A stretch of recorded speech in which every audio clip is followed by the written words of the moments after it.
Hello everyone, happy to see you in another video. Today I'm going to show you how I made this beautiful studio table or console table. I found this beautiful red oak tabletop in the Facebook Marketplace.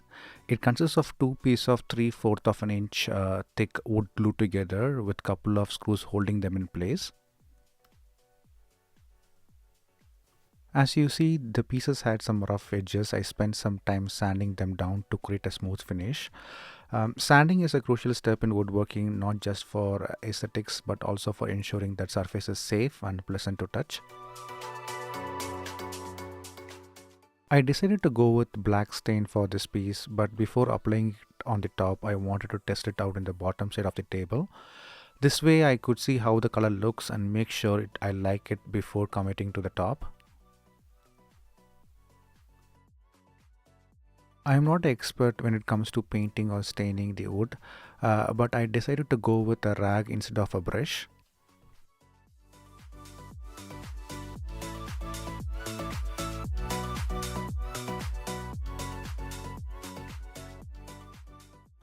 I really love the way the grain is highlighted once the stain is applied. It adds so much character and depth to the wood.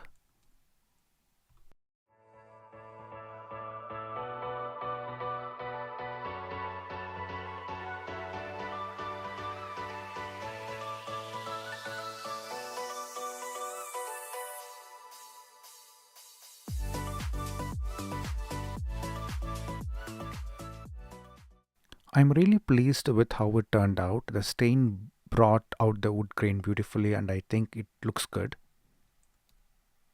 I also used water-based finish on top of this.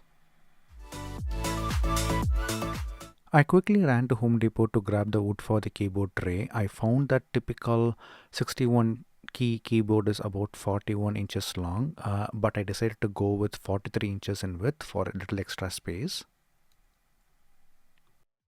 I also added a couple of pieces of wood to the sides for extra support. To attach them, I used wood glue and added a couple of screws on each side for durability.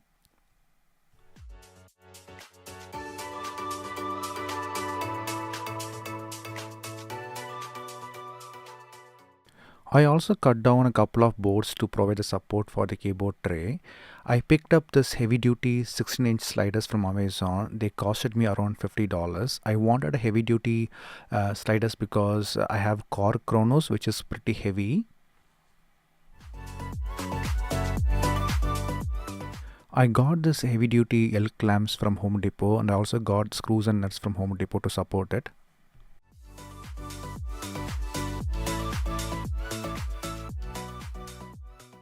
I have finally attached the keyboard tray with the sliders and you can see how smooth it is.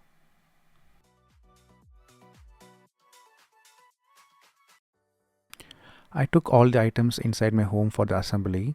I have drilled the holes before screwing those assembly into the table backside.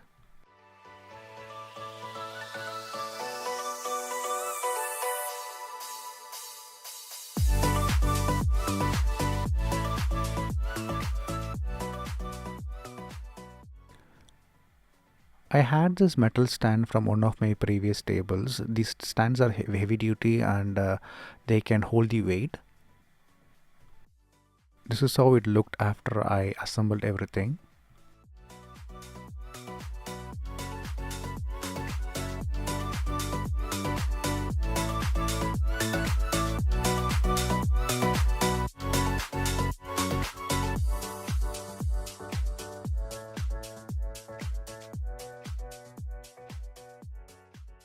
The risers that you see in the picture is from IKEA. This is basically a TV stand, I guess. I got that and I cut down the legs to meet my needs.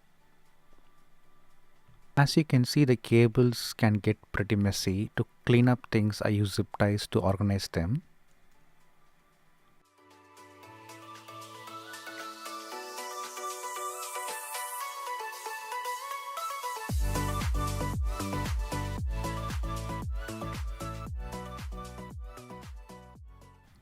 And here it is. I hope you like how it turned out. It looks so much better and more functional now.